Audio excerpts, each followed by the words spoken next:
برسات کا موسم شروع ہو چکا تھا۔ ہر دوسرے روز موسلادھار بارش ہوتی، آسمان پر بجلی کی گرج چمک کے ساتھ تیز بارش شروع ہو جاتی۔ بڑے اور بچے سب ہی ان بارشوں سے بہت لطف اندوز ہو رہے تھے۔ مزے مزے کے پکوان پک رہے تھے۔ گھر کے صحن یا لان میں کہیں کہیں پانی جمع ہو جاتا تو بچے بہت خوش ہوتے۔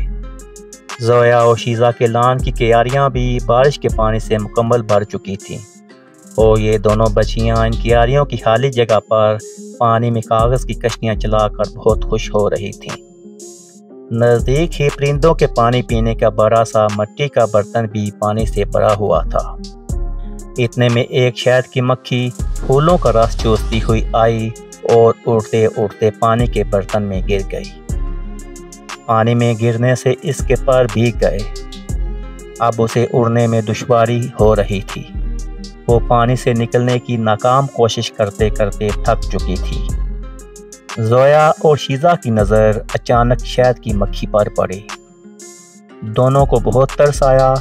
زویا نے جلدی سے آم کے درخت کا ایک پتا توڑا اور اس پر شہد کی مکھی کو اٹھا لیا اور باہر خشک جگہ پر رکھ دیا۔ مکھی کچھ ممنون نظروں سے زویا کو دیکھتی رہی اور اپنے پر جھٹک جھٹک کر پانی جھاڑتی رہی۔ جب پر سوکھ گئے تو اڑتی ہوئی اپنے چھتے کی طرف چلی گئی۔ زویا اور شیزا کا اسکول گھر سے نزدیک تھا، اس لیے دونوں روزانہ پیدل اسکول جایا کرتی تھی۔ اس واقعے کے کئی دنوں کے بعد زویا اور شیزا اپنے اسکول سے واپس آ رہی تھی کہ راستے میں ایک گاڑی ان کے نزدیک آ کر رکی۔ اس میں 2 آدمی سوار تھے۔ گاڑی کا دروازہ کھلا اور ایک آدمی اترا۔ اس نے ان دونوں بچیوں کو بلایا، بیٹا میری بات سنو، آپ کے ابو کا نام عدیل احمد ہے؟ دونوں بچیوں نے اسبات میں سر ہلا دیا۔ تو اس نے کہا، ہم ان کے دوست ہیں، انہوں نے ہمیں بھیجا ہے کہ ہم آپ دونوں کو لے آئیں تاکہ آپ کو سمندر کی سیر کرائی جائے اور بہت سی شاپنگ بھی کروا دی جائے۔ دونوں بچیوں نے کہا، ہمارے ابو نے تو ہم سے ایسی کوئی بات نہیں کہی تھی۔ اس آدمی نے کہا کہ ابھی یہ پروگرام بنا ہے، وہ آفس میں بہت مصروف تھے اس لیے ہمیں بھیج دیا، ورنہ وہ خود آپ دونوں کو لینے آتے۔ دونوں بچیاں بہت سمجھدار تھیں۔ وہ سمجھ گئیں کہ دال میں کچھ کالا ہے۔ اسی اثناء میں ایک شہد کی مکھی قریب ہی اڑتی ہوئی گزری۔ اس نے ان دونوں بچیوں کو پہچان لیا کہ ان دونوں نے اس کی جان بچائی تھی۔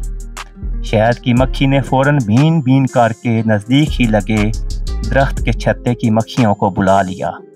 بس پھر کیا تھا، سب مکھیوں نے مل کر ان دونوں آدمیوں کو خوب کاٹا۔ دونوں بچیوں نے بھی شور مچا دیا، جس سے بہت سے لوگ جمع ہو گئے اور وجہ معلوم ہونے پر دونوں آدمیوں کو پکڑ کر پولیس کے حوالے کر دیا۔ بعد میں اطلاع ملی کہ وہ بچوں کو اغوا کرنے والے بہت بڑے گروہ سے تعلق رکھتے تھے، جن کا کام بچوں کو اغوا کر کے باہر ممالک میں اسمگل کرنا تھا۔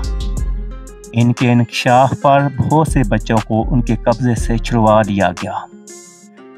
دیکھا بچوں، زویا اور شیزا کی ایک چھوٹی سی نیکی نے کس طرح ان کی جان بچائی۔ شہد کی مکھی نے کس طرح احسان کا بدلہ چکایا۔ ہمیں بھی چاہیے کہ چھوٹی سے چھوٹی نیکی کا موقع بھی ہاتھ سے جانے نہ دیں۔